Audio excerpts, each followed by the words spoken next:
Law 28. Enter action with boldness. Judgment.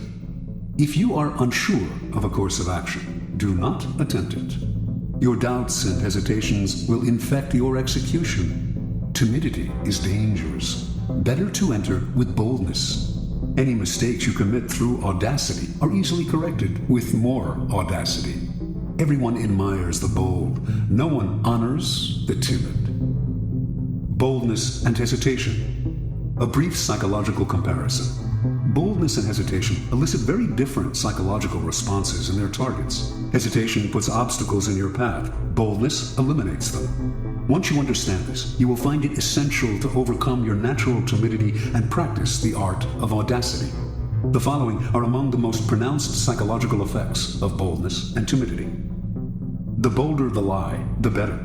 We all have weaknesses, and our efforts are never perfect.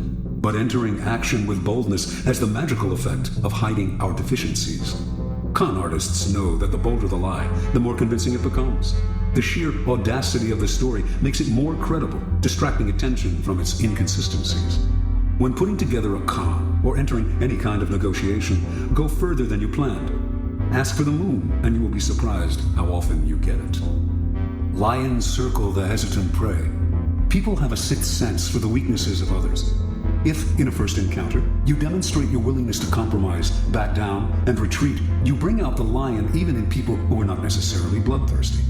Everything depends on perception, and once you are seen as the kind of person who quickly goes on the defensive, who is willing to negotiate and be amenable, you will be pushed around without mercy. Boldness strikes fear. Fear creates authority. The bold move makes you seem larger and more powerful than you are. If it comes suddenly, with the stealth and swiftness of a snake, it inspires that much more fear. By intimidating with a bold move, you establish a precedent. In every subsequent encounter, people will be on the defensive, in terror of your next strike. Going halfway with a half a heart digs the deeper grave. If you enter an action with less than total confidence, you set up obstacles in your own path. When a problem arises, you will grow confused, seeing options where there are none, and inadvertently creating more problems still. Retreating from the hunter, the timid hare scurries more easily into his snares.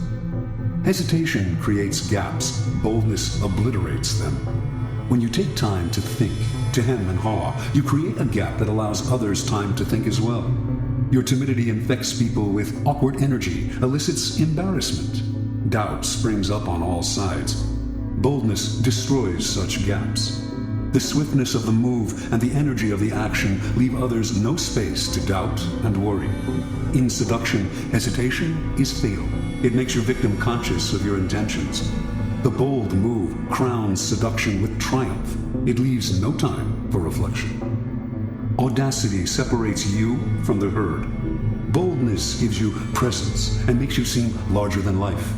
The timid fade into the wallpaper. The bold draw attention, and what draws attention draws power. We cannot keep our eyes off the audacious. We cannot wait to see their next bold move. Observance of the law. In 1514, the 22-year-old Pietro Aretino was working as a lowly assistant scullion to a wealthy Roman family. He had ambitions of greatness as a writer, to inflame the world with his name, but how could a mere lackey hope to realize such dreams? That year, Pope Leo X received from the King of Portugal an embassy that included many gifts, most prominent among them a great elephant, the first in Rome since imperial times. The pontiff adored this elephant and showered it with attention and gifts. But despite his love and care, the elephant, which was called Anno, became deathly ill. The Pope summoned doctors who administered a 500-pound purgative to the elephant, but all to no avail. The animal died, and the Pope went into mourning. To console himself, he summoned the great painter Raphael and ordered him to create a life-sized painting of Anno above the animal's tomb, bearing the inscription, "What nature took away, Raphael has, with his art, restored." Over the next few days, a pamphlet circulated throughout Rome that caused great merriment and laughter. Entitled "The Last Will and Testament of the Elephant Anno," it read in part, "To my heir, the Cardinal Santa Croce, I give my knees so that he can imitate my genuflections. To my heir, Cardinal Santiquatro, I give my jaws, so that he can more readily devour all of Christ's revenues. To my heir, Cardinal Medici, I give my ears, so that he can hear everyone's doings. To Cardinal Grassi, who had a reputation for lechery, the elephant bequeathed the appropriate, oversized part of his own anatomy. On and on, the anonymous pamphlet went, sparing none of the great in Rome, not even the Pope. With each one, it took aim at their best-known weakness. The pamphlet ended with verse, "See to it that Aretino is your friend, for he is a bad enemy to have. His words alone could ruin the High Pope, so God guard everyone from his tongue." Interpretation. With one short pamphlet, Aretino, son of a poor shoemaker and a servant himself, hurled himself to fame. Everyone in Rome rushed to find out who this daring young man was. Even the Pope, amused by his audacity, sought him out and ended up giving him a job in the papal service. Over the years, he came to be known as the Scourge of Princes, and his biting tongue earned him the respect and fear of the great, from the King of France to the Habsburg Emperor. The Aretino strategy is simple. When you are as small and obscure as David was, you must find a Goliath to attack. The larger the target, the more attention you gain. The bolder the attack, the more you stand out from the crowd, and the more admiration you earn. Society is full of those who think daring thoughts, but lack the guts to print and publicize them. Voice what the public feels. The expression of shared feelings is always powerful. Search out the most prominent target possible and sling your boldest shot. The world will enjoy the spectacle and will honor the underdog. You, that is, with glory and power. Keys to power. Most of us are timid. We want to avoid tension and conflict, and we want to be liked by all. We may contemplate a bold action, but we rarely bring it to life. We are terrified of the consequences, of what others might think of us, of the hostility we will stir up if we dare go beyond our usual place.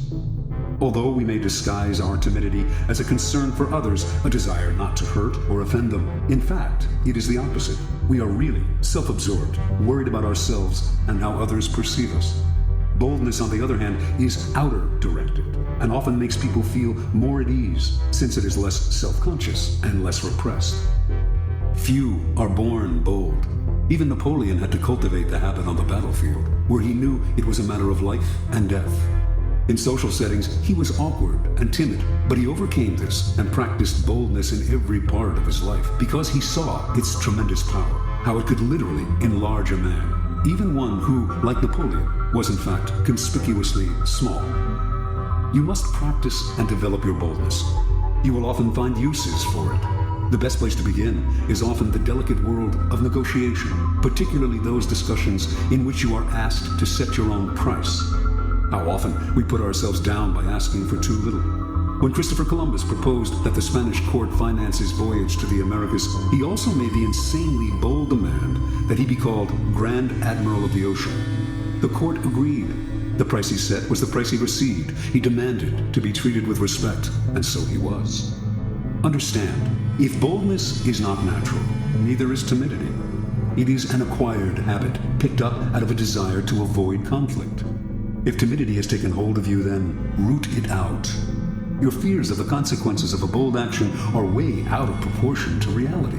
And in fact, the consequences of timidity are worse. Your value is lowered, and you create a self-fulfilling cycle of doubt and disaster. Remember, the problems created by an audacious move can be disguised, even remedied, by more and greater audacity.